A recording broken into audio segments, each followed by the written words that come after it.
Good morning kay electrician. Oh. Meron naman tayo ditong pasyente. Oh. Electric pa na naman. Hindi raw kasi gumagana ng maayos. Oh, yan. Naka number 1 na yan pero ayaw pa rin. Number 2 ko na. Number 3 ko na. Ganun pa rin. Oh, gumana naman siya. Kaya lang, ganyan na siya. Oh, parang number 1 lang. At ito na nga. Oh. Meron tayo ditong pinaglumaan. Oh. Nasirang UPS daw to eh. Kinuha nung kasama ko yung chip namin dito na pinakamagaling sa electronic. Solusyon na makaba. Ano, kukuhanin niya tong capacitor na dalawa oh. Testing doon ilalagay kasi yun daw ang naging problema. Ito kasama ko na isa, naghanap din ng i-video niya. Pakita ko sa inyo kung nasaan. Yan, siya yun. Siya na nga, siya yung nag-viral nung nakaraan. February ata yun, na nag-video kami nung panel board.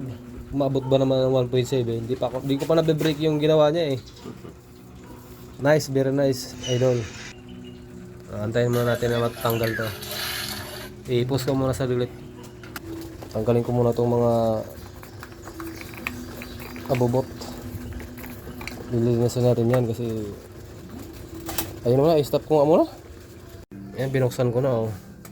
Ayan, papalitan natin yan. 1.5 yung nakalagay sa kanya eh. Bago natin matapos yung isa, siyempre meron namang isa. Oh. First time natin itong Maragkot din daw yung ganito niya eh. Alam niyo yung maragkot? i-therapy namin ta. Mahina din yung ikot ng hélice niya. Kulang Kaya lang. testingin natin ng ating kung may sira. Uy, sa Sanwa pala oh. Shout out sa Sanwa. Baka kulang lang po sa Capacitor niya. Kulang lang po sa therapy. Maragkot talaga oh. Nahirapan yung kasama kong tanggalin yung napakaitim na.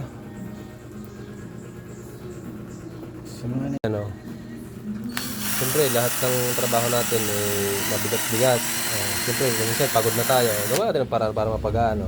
Kung makikita yan. Diba? Malinis na.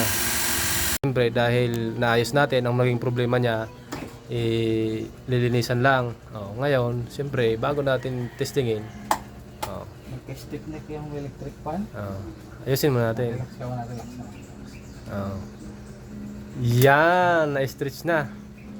Okay, testing. Yan o. Lumakas na yung ikot niya. Kanina kasi mabagal lang yung ikot niya eh. Kailangan parang linisan.